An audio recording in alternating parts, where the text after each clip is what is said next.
오늘 본문 말씀을 통해서 교회를 향한 예수님의 기도, 또 교회에 속한 모든 성도들을 향한 주 예수님의 간절한 기도를 통해서 오늘도 주님께서 하늘 보좌에서 믿는 성도들과 주님의 이름을 세운 교회들을 향한 소원과 간구를 우리 함께 나누며, 또 여러분이 삶이, 여러분의 믿음이 주님의 기도의 응답의 증거가 되기를 간절히 소원합니다.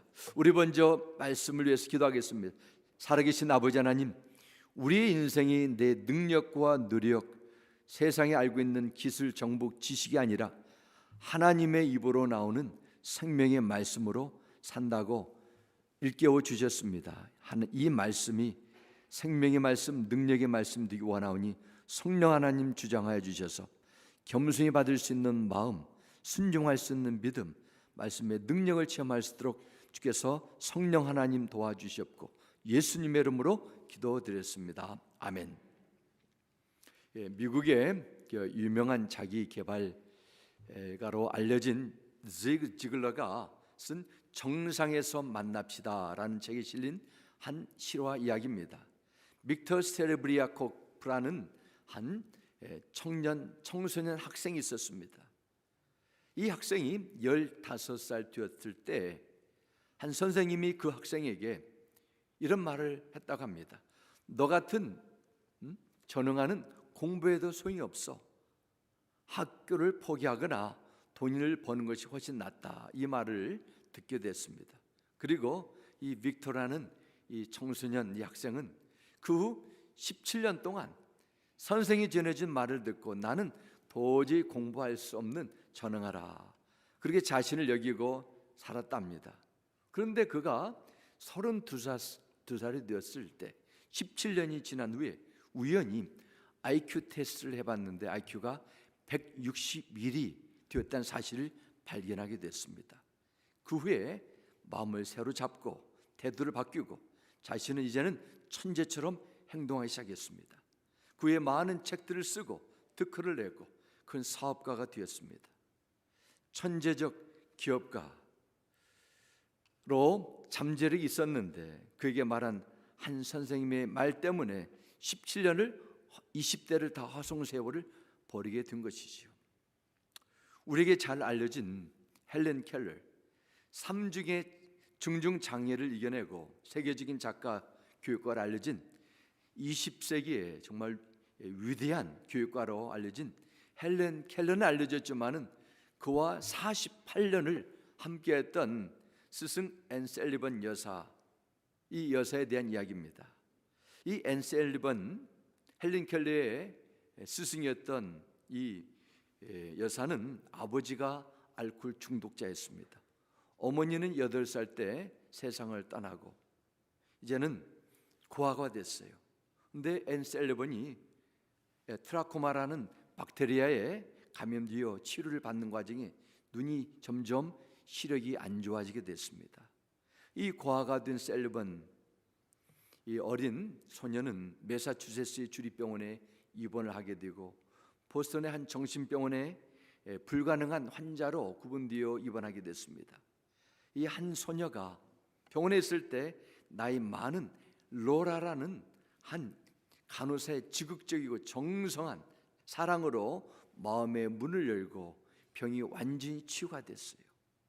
그래서 이 앤 셀리번이 나중에 병원에 나와서 1880년에 파킨스 시각 장애인 학교에 들어가서 공부를 하게 됐는데 그 후에 신문사의 도움으로 수술 성공적으로 마쳐서 시력이 회복됐습니다. 그럴 때 그 시각 장애인 그 학교 교장 선생님으로부터 이런 구인 광고를 듣게 됐다고 합니다. 보지도 듣지도 말하지도 못하는 사람을 돌볼 사람을 구한다. 이 광고를 보고 이 앤 셀리번 이 여사가 헬렌 켈러를 만나게 되고 교사로 자원하게 됩니다. 나이든 이 로라라는 한 간호사의 보이지 않는 희생, 사랑으로 실명까지 그러한 위험에 빠졌던 이 앤 셀리번 여사를 눈을 뜨게 하고 온전케 되고 나중에 이 앤 셀리번 여사는 삼중 장애까지 시달리는 이 헬렌 켈러를 거의 50여 년 동안 함께하며 20세의 세계 최고의 기적의 주인공으로 돌아서게 됩니다. 인생을 살아가면서 이처럼 빅터라는 친구처럼 잘못된 만남, 우리의 삶을 너무 고통스럽게 아프게 만들 수도 있습니다. 그러나 이 헬렌 켈러와 앤 셀리번, 로라 이 간호사, 이들의 좋은 만남처럼 정말 은혜로운 만남은 우리의 삶을 행복하고 위대하게 만들 수 있습니다. 우리의 태도, 인생관, 누구를 만나느냐에 따라 엄청난 영향을 받게 되기 때문입니다. 그래서 믿는 성도들은 살아가면서 좋은 만남을 위해서 기도해야 되고, 좋은 만남이 있다면 놓치지 않고 잘 경영하도록 힘써야 됩니다. 왜냐하면 그 만남을 통해서 하나님의 은혜와 축복과 기적과 사랑이 흘러내리기 때문입니다. 최고의 만남, 인간이 가질 수 있는 최고의 만남은 바로 생명의 주가 되신 예수 그리스도의 만남입니다. 예수님을 만나면 태도가 달라지고 인생관이 변하고 생각이 바뀌고 행동이 달라집니다. 한 인간이 예수를 만나게 되면 그 자체가 바로 축복이요 승리의 시작이라고 믿습니다. 예수님의 제자들 보시기 바랍니다. 죄인된 세르로 그렇게 동족의 피를 빨아먹는 그런 매국제에 그랬던 그 마태도 예수님을 만남을 통해서 주의 제자가 되고 마태복음이라는 그 하나님의 말씀을 기록하는 저자가 됩니다. 갈릴리 바다에서 하루하루 그물을 던지며 고기를 잡아 끼니를 때우던 그 베드로 또 여러 제자들, 그들이 주님을 만나고 주님을 따를 때 그들의 인생이 하늘나라의 영원한 사명자로 변하게 되는 것을 보게 됩니다. 예수님을 믿고 신앙생활 하는 것이 너무도 당연하게 여긴다면 구원받은 은혜와 감사와 감격은 절대로 일어나지 않습니다. 지금도 앞으로도 이 험난한 세상에 살아왔고 살아갈 것이지만 예수 안에서 살고 있다는 것에 감사하고 그분의 만남을 소중히 여긴다면 우리는 이 세상에 어떤 것도 능히 헤쳐나올 줄 믿습니다. 주 예수께서 우리에게 찾아오신 그 은혜를 되새기며 기쁨이 더하는 이 대강절 세 번째 주일이 되시길 간절히 축원합니다. 오늘 본문에 나오는 요한복음 17장은 예수님의 대제사장의 기도라 말씀합니다. 1절부터 5절까지는 예수님을 자신을 위한 기도가 나옵니다. 내일이면 곧 십자가의 죽음을 앞두고 있는 예수님, 처절한 죽음 앞에 놓인 그 예수님, 조금 더 자신에 대해서 두렵거나 떨림이 없이 오히려 십자가의 죽음이 하나님께 영광이 되어달라는 그런 기도를 드리게 됩니다. 또한 17장 6절부터 19절에는 제자들을 위한 기도입니다. 자신을 위한 기도가 끝나고 예수님은 곧바로 세상에 남아있을 제자들의 믿음을 더욱더 온전케 해달라고 성령 하나님께서 그들과 함께 해달라는 그런 기도를 드리게 되고, 예수님이 십자가에 죽고 난 이후에 제자들이 세상으로부터 겪게 될 모진 환난과 고난을 능히 헤쳐나가고 복음 증거자로 사명을 갖게 되기를 간절히 소원하는 그런 주님의 마음이 담겨져 있습니다. 마지막으로 요한복음 17장 20절부터 26절, 오늘 본문에 나오는 내용은 제자들을 통해서 예수 그리스도를 영접하고 하나님 나라가 될 주의 백성들, 교회를 위한 기도입니다. 마치 창세기 49장의 야곱이 죽음을 앞두고 자신의 12 아들들을 축복하며 기도하는 것처럼 위대한 이스라엘의 지도자였던 모세가 모압 평지를 에서 가나안을 앞에 두고 이스라엘 모든 12지파 그들에게 속한 그 이스라엘 백성들을 위해 기도하는 것처럼 주님은 제자들을 위해 기도하고 제자를 통해서 주 예수의 복음을 듣게 되고 천국 백성된 성도들을 위한 기도가 나옵니다. 이걸 보면 예수님은 성도들을 구원하시고 가만 내버려 두지 않았습니다. 지금도 이 시간에도 주님께서 천국 보좌에서 우리들 위해서 간구하고 계시고 성령께서 우리 모두를 위해서 중보하고 계심을 믿습니다. 오늘 본문에 나오는 내용을 통해서 주님의 기대와 소원이 무엇이고 어떻게 우리가 주 앞에 올바른 기도 생활, 교회 생활, 또 신앙을 생활하는 그 영적인 원칙을 이 주님의 기도를 통해서 발견하고 주님의 기도의 응답이 되기를 간절히 소원합니다. 오늘 주님의 기도를 첫 번째 보면은 성도들이 하나가 됨을 위한 이 기도가 주님의 기도에 담겨져 있습니다. 우리 21절 말씀 다시 보겠습니다. 아버지요, 아버지께서 내 안에 내가 아버지 안에 있는 것 같이 그들도 다 하나가 되어 우리 안에 있게 하사 세상으로 아버지께서 나를 보내신 것을 믿게 하옵소서 말씀했습니다. 요한복음 같은 자이지만 11절에는 또 같은 말씀이 있습니다. 나는 이제 더 이상 세상에 있지 않으나 그들은 세상에 있습니다. 나는 아버지께로 갑니다.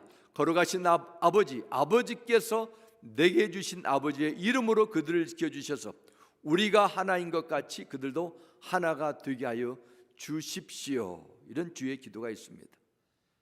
제자들을 위해서 기도하시고 그들이 하나가 되기를 기도하시고 또한 그를 통해서 제자를 통해서 믿는 성도들의 마음이 그들의 신앙이 하나가 되게 하다라는 그런 기도가 있습니다. 교회 공동체의 가장 중요한 첫 번째 목표는 하나됨에 있습니다. 교회는 예수 그리스도의 몸이 되기 때문입니다. 교회를 향한 하나님의 목적은 분명하기 때문입니다. 마치 배가 그 망망대해를 항해하기 위해서 거기에 타 있는 많은 사람들이 노를 젓는다고 가정해 봅시다. 근데 노가 있어요. 열심히 젓습니다. 그러나 방향이 사람들이 탁 흩어져 가지고 어떤 사람은 북쪽으로, 남쪽으로, 서쪽으로, 동쪽으로 계속 노를 젓게 된다면은 그 배가 어디로 가겠습니까?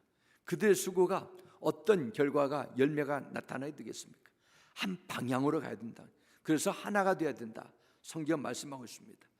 우리가 올바른 신앙생활을 하기 위해서는 모든 성도들이 창조주 하나님을 아버지라 부르며 나를 위해 십자가에 주신 예수 그리스도를 나의 구주로 고백하며 한 성령님의 인도를 받는 한 진리의 말씀을 믿는 한 가족들입니다. 천국에서 영원토록 이제 함께할 그 영원한 때가 주어진 한 교회 성도들이 서로 비난하고 정죄하고 판단하며 나중에는 흩어지게 된다면 누가 가장 아파하겠습니까?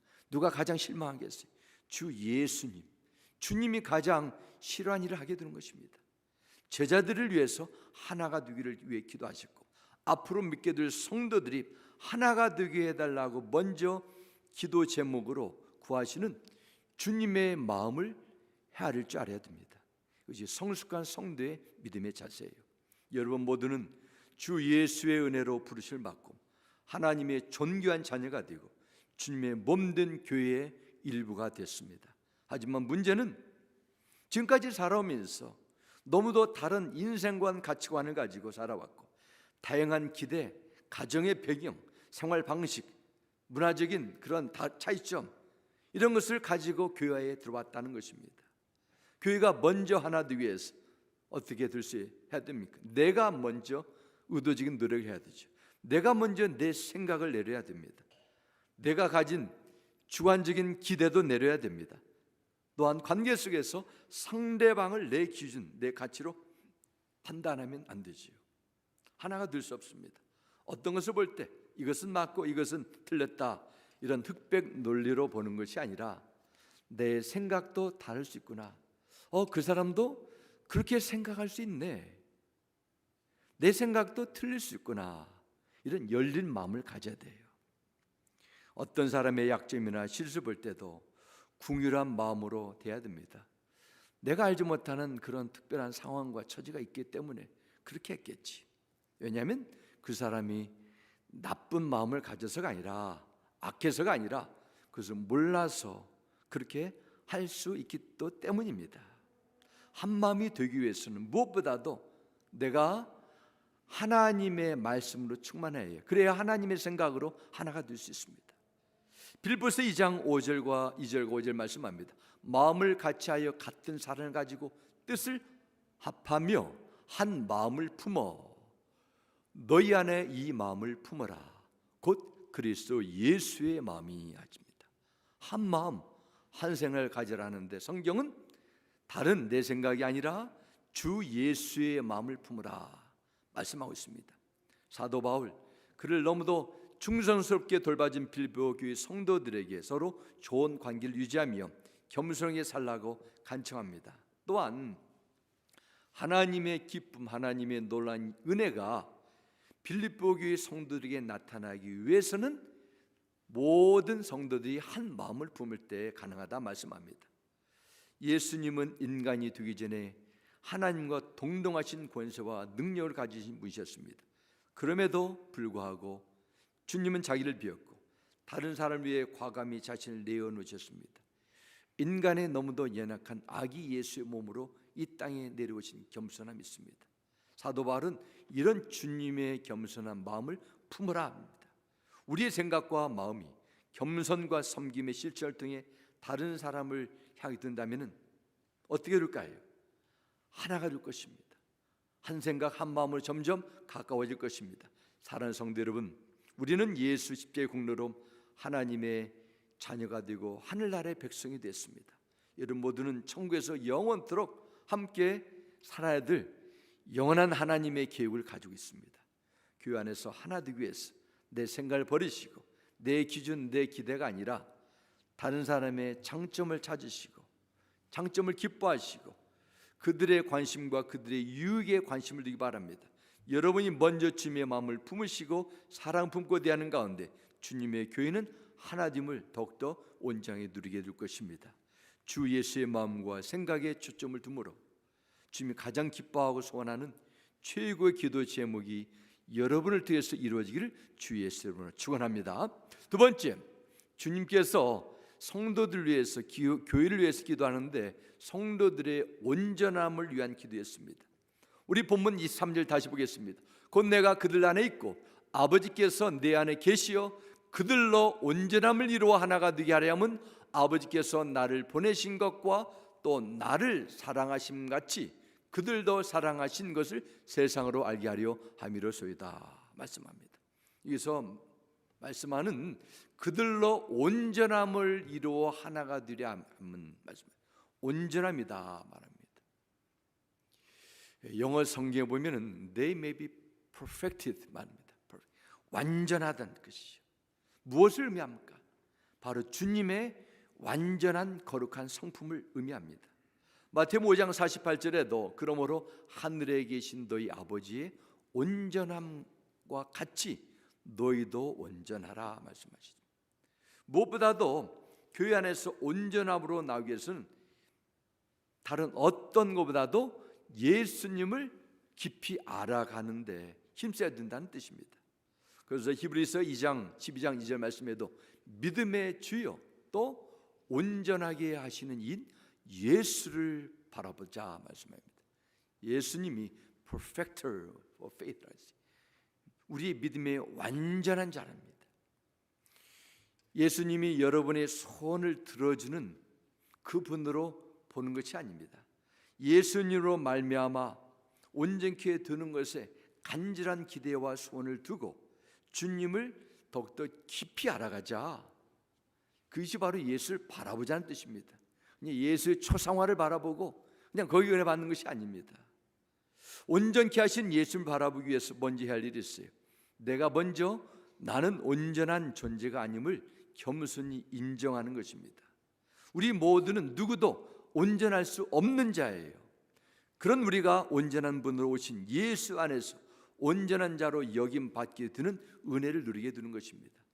성경은 온전케 하시는 예수님을 바라보라고 말씀하고 있는데 여러분 금년 한 해 지난 12개월 동안에는 어디를 바라보시면서 열심히 지금 살아오셨습니까? 여러분의 마음의 눈은 어디를 향해 있었습니까? 여러분이 교회를 찾는 것이 종교 생활, 취미 생활이 아니라 정말 진정한 생명력 있는 신앙 생활이라면 나를 불쌍히 여겨주실 예수님을 바라보는데 믿음의 초점을 꼭 두셔야 돼요. 내가 예수님이 아니라면 나는 저주에 붙들린 어둠의 권세에 묶여있는 불쌍한 존재로 끝날 수밖에 없음을 인정하셔야 됩니다. 나를 온전케 하신 예수를 바라보자. 이 말씀은 주 예수님만이 나를 온전케 하실 수 있는 분을 믿는 믿음과 함께 예수 그리스도로 말미암아 온전케 된 사람으로 예수님의 온전케 하심을 다른 사람에게 또한 증거하라는 이런 의미가 또 담겨져 있습니다. 주님을 자랑하고 주의 온전함을 증거하는 일이 세상뿐만 아니라 성도 간의 교제를 통해서, 나눔을 통해서 이루어지는 것, 이것이 중요합니다. 철이 철을 날카롭게 하는 것처럼 믿음도 나 혼자 내 믿음을 온전히 만들 수 없습니다. 누군가와 서로 만남과 교제와 도전과 영향력을 주고받아야 돼요. 그래서 요한일서 1장 3절 이렇게 말씀합니다. 우리가 보고 들은 바를 너에게도 전함은 너희로 우리와 사귐이 있게 하려 함이니 우리의 사귐은 어때요? 아버지와 그의 아들 예수 그리스도와 더불어 누림이라 말씀합니다. 그래서 우리와 사귐은 교회 안에 속한 모든 성도들의 그 교제를 의미합니다. 그 교제가 누구와 더불어요? 예수 그리스도와 더불어 하라는 것입니다. 이것이 바로 성경에서 말하는 진정한 펠로십의 의미입니다. 성도의 교제는 주의 말씀을 두고 한다는 것을 의미하기도 합니다. 나를 온전케 하신 예수님의 이름을, 그분이 행하신 일을, 나를 통해서 역사하신 그 생생한 일들을 같이 나눈 것입니다. 이것이 바로 그의 아들 예수 그리스도와 더불어 누리는 사귐입니다. 이것이 세상의 교제와 성도들의 교제와 다른 점이 여기 있습니다. 세상에서는 믿지 않는 친구들과 흥청망청 먹고 마시면서 교제할 때 자기의 생각, 자기의 행한 것, 자랑거리를 교제의 중심에 둡니다. 돈 버는 이야기, 건강 이야기, 어디서 여행 가고 어디서 즐기고, 자녀 이야기, 정치 이야기, 이런 이야기로 채우다가 나중에 그냥 흩어지는 경우가 있습니다. 성도가 온전한 자로 나기 위해서는 무엇보다도 그리스도와 더불어 교제가 필요합니다. 주의 말씀을 통해서 받는 은혜와 도전과 간증이 나와야 돼요. 그래서 우리 목장 모임을 통해서도 내가 받은 은혜를 함께 나누는 것입니다. 그걸 통해서 나는 앞으로 어떻게 살아야 되겠다는 결단도 나와야 됩니다. 이것이 하나님의 말씀과 함께하는 일이요, 성도가 온전하게 되는 중요한 그 영적인 지침 가운데 한 부분입니다. 또 하나, 성도가 온전함에 이르도록 힘써야 될 부분, 성도 간의 온전한 교제뿐만 아니라 언어 생활이라고 믿습니다. 야고보서는 3장 2절 이렇게 말씀합니다. 우리는 다 실수를 많이 저지릅니다. 누구든지 말에 실수가 없는 사람은 온 몸을 다스릴 수 있는 온전한 사람입니다. 여러분 가운데 말에 실수가 없는 온전한 분 계십니까? 제가 스승으로 모시겠습니다. 우리는 다 말에 실수를 많이 저질러요. 온전하지 않습니다. 그러나 성경 말에 온전함이 있어야 그 사람이 온전하게 된다고 말씀합니다. 다시 말씀드리면은 말로 인해 상처를 받고 싸우고 갈라서는 것, 우리의 실수를 저지르는 결과죠. 상대방의 생각과 감정 상태를 전혀 배려해 주지 않고 내 생각, 내 주장만 말하기 때문에 오히려 대화 속에서 감정이 상하고 대화를 하다가 언쟁이 되고 나중에는 관계가 깨어집니다. 다른 사람의 생각, 고통을 이해하지 못하고 나의 판단과 내 주장을 강요하게 된다면 그것은 건강한 대화로 어떻게 이루어지겠어요? 잘못 나가게 되면 이것은 언어 폭력이 될 수 있습니다. 우리는 다 말로 인해서 상처를 줄 때도 있었고 또한 많이 받을 때도 있습니다. 우리 모두는 언어 생활에 있어서 더욱 온전함을 위해서 나가도록 배우고 연습하고 훈련해야 될 필요가 있다는 것을 성경은 말씀합니다. 무엇보다도 상대방을 언어로 존중하는 마음을 가져야 돼요. 상대방의 감정도 존중하고 그 약점도 덮어주고 내가 받아줄 수 있는 그런 열린 마음이 필요합니다. 무엇보다도 우리는 어떤 관계 속에서 부정적인 말을 피하도록 노력해야 됩니다. 대신 소망을 주고 격려와 지지를 해주는 그 말을 할 수 있도록 우리가 계속 연습해야 됩니다. 바라기는 여러분의 대화 속에서, 성도 간의 관계 속에서 하나님의 향기가, 사랑의 향기가 퍼지고 주 안에서 온전한 성숙함의 증거가 되는 그런 일들이 나타나게 되기를 간절히 축복합니다. 세 번째, 예수님께서 드리는 기도 속에서 모든 성도들이 예수님의 영광을 보도록 구하는 기도가 본문에 있습니다. 하나님의 영광이라, The glory of God. 하나님의 영광이 무엇일까요? 하나님의 영광은 하나님의 살아 역사심을 나타내는 것이라, 이렇게도 설명할 수 있습니다. 그러면 왜 하나님께서 그분의 영광을 이 세상의 사람들에게 나타내실까요? 하나님은 이 영광을 세상에 보여줌을 통해 그분을 믿고 온전히 순종할 수 있는 믿음을 주시겠습니다. 구약 성경에 보면은 하나님께서는 다양한 방법으로 하나님의 영광을 나타내셨습니다. 모세가 시내산에서 십계명을 받으러 올라갔을 때 하나님의 영광이 불과 구름 기둥으로 나타냈습니다. 하나님은 성막 안에 있는 지성소를 통해서 영광을 보여주셨습니다. 역대하 7장에 보면 솔로몬이 그 위대한 성전을 봉헌할 때 하나님의 영광이 성전 제단에 가득 차고 그곳에 있었던 백성들은 땅에 엎드려 하나님의 영광을 보고 경배했다, 이렇게 기록하고 있습니다. 그러면 이 시대에, 은혜 시대에 사는 성도들이 무엇보다도 죄인된 인간이 어떻게 하나님을 볼 수 있고 영광을 우리가 체험할 수 있습니까? 성경은 눈으로 보는 것이 아니라 오직 영광의 주가 되시는 예수님을 통해서 볼 수 있다 말씀합니다. 그래서 히브리서 1장 2절 후반절 3절이 말씀합니다. 하나님께서는 그 아들을 만물의 상속자를 세우시고 또한 그를 통해 모든 세상을 지으셨습니다. 그 아들은 하나님의 영광의 광채시며 하나님의 본체의 형상이십니다 말씀합니다. 그래서 그 아들은 예수 그리스도를 말씀합니다. 예수 안에 하나님의 영광이 있다, 성경 말씀합니다. 사도 바울은 자신이 만난 예수님에 대해서 고린도서 4장 6절에 이렇게 고백의 기록이 있습니다. 어두운 데 빛이 빛이라 말씀하셨던 그 하나님께서 예수 그리스도의 얼굴에 있는 하나님의 영광을 아는 빛을 우리 마음에 비추셨느니라 하셨습니다. 그토록 유대교의 철저한 종교적인 열정과 지식으로 무장했던 사도 바울이 다메섹으로 가는, 교회를 핍박하고 성도들을 잡아 죽이려는 그러한 길로 가는 중에 바로 하나님의 영광으로 나타나신 예수님을 만나고 그의 눈이 멀게 됐습니다. 지독한 율법주의자였던 바울의 눈에서 바로 비늘이 벗겨지기 시작했습니다. 그래서 그는 주님을 알게 됐어요. 예수님이 이 땅에는 너무도 초라한 유대인의 인간의 몸으로 오신 분이지만 그분 안에 하나님의 영광이 있는 분으로 믿게 된 거예요.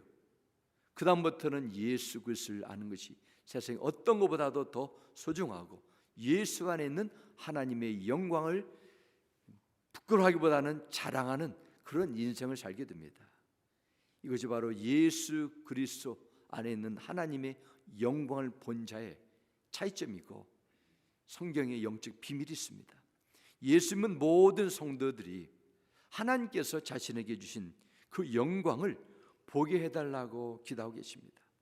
오늘 본문 24절에도 이게 기록합니다. 아버지여 내게 주신 자도 나 있는 곳에 나와 함께 있어. 아버지께서 창세전부터 나를 사랑하심으로 내게 주신 나의 영광을 그들로 보게 하시기를 원하옵나이다 말씀합니다. 주 안에 있는 성도들이 보아야 될 예수님의 영광에는 무엇일까요? 무엇보다도 예수님이 하나님의 영광과 거룩함을 입고 이 세상에 오신 사건입니다. 요한복음 1장 14절에는 그 말씀은 육신이 되어 우리 가운데 사셨다. 우리는 그의 영광을 보았다. 그것은 아버지께서 주신 외아들 예수 그리스도의 영광이었다. 그는 은혜와 진리가 충만하였다 말씀합니다. 말씀으로 육신으로 이 땅에 오신 예수 그리스도 안에 하나님의 영광이 있다 성경이 기록합니다. 어떻게 영광이 맙니까? 먼저 우리가 하나님 앞에 주님을 고백하고 예수를 마음에 영접할 때 내 영이 살아나고 마음의 눈에서 비늘이 벗겨지게 되는 것입니다. 이 거듭남의 체험을 통해서 우리는 예수 그리스도가 단순히 종교 창시자가 아니라 하나님의 영광에 담겨진 구원자로 아멘하고 믿게 되는 것입니다. 그리고 우리가 전하는 예수의 복음의 능력을 통해서 많은 사람들의 마음에게 하나님의 영광이 또한 비추게 되는 것입니다. 예수님께서 십자가에 죽으시고 3일 만에 다시 살아나신 부활도 하나님의 영광입니다. 무덤에서 나오신 주님은 제자들에게 나타나셨습니다. 제자들은 덜덜덜 떨면서 전 내가 따르던 예수가 아니라 저 유령이 나타났다, 그렇게 의심했습니다. 그때 예수님은 못자고 있는 손, 창에 찔린 옆구리를 보여주시면서 믿지 않고 보지도 만지지도 않고 믿는 자는 복되도다 말씀하셨습니다. 부활 후에 주님은 많은 사람들에게 부활의 몸을 보여주시고 500명이 넘는 성도들이 보는 앞에서 천국으로 승천하셨습니다. 하나님의 영광이 보좌 앞에 믿는 성도들을 위해서 지금도 중보하고 계십니다. 놀라운 것은 예수 그리스도께서 죽음에서 살아나신 이 부활의 사건, 이것은 하나님의 영광의 들 뿐만 아니라 장차 주님을 믿고 따르는 성도들이 이 세상의 삶을 다 마감하고 천국에서 누릴 그 영광에 대한 보증이라 말씀합니다. 왜 우리는 예수 안에 있는 하나님의 영광을 더욱더 깊이 알고 봐야 됩니까? 이 세상에 많은 문제가 있기 때문입니다. 우리에게 주어진 여러 가지 역경, 좌절, 고난, 슬픔, 이것을 이길 수 있는 한 가지 길은 바로 주 예수 안에 있는 하나님의 영광을 볼 때라고 믿습니다. 사도행전 7장 52절 말씀에 기록합니다. 그런데 스데반이 성령이 충만하여, 스데반 집사가 돌에 맞아 죽을 때입니다. 하늘을 쳐다보니 하나님의 영광이 보이고 예수께서 하나님의 오른쪽에 계신 것이 보였다 기록합니다. 하나님의 영광을 봤어요. 그리고 영광에 참여할 그 순간을 보니까 죽음도 순교도 두려움의 사건이 아니라 영광에 참여하는 은혜의 시간이 되는 것입니다. 로마서 8장 18절 말씀에도 예수님을 믿는 성도의 약속한 영광을 이렇게 기록합니다. 생각하건대 현재 고난은 장차 누구에게 나타날 영광이에요? 여러분에게 나타날 영광과 비교할 수 없도다 말씀합니다. 예수 믿고 교회 생활하는 거 그냥 좀 더 젠틀하고 나이스한 그런 종교 생활이 아닙니다. 우리는 장차 이 세상을 다 살다가 때가 되면은 다 주님 앞에 서게 될 것이고 영광에 참여하는 그런 놀라운 시간이 예비되어 있음을 믿으시기 바랍니다. 고린도서 4장 16, 17, 18절에 말씀합니다. 그러므로 우리가 낙심하지 아니하노니 우리의 겉사람은 낡아지나 우리의 속사람은 날로 새로워지도다. 우리가 잠시 받는 환난에 경한 것이 지극히 크고 영원한 영광에 중한 것을 우리에게 이루게 함이니 우리가 주목하는 것은 보이는 것이 아니에요. 보이지 않는 것이니 보이는 것은 잠깐이요 보이지 않는 것은 어때요? 영원함이라 말씀합니다. 보이지 않지만은 영원한 미래 때가 믿는 성도들에게 주님을 따르는 여러분에게 약속됐음을 믿으시기 바랍니다.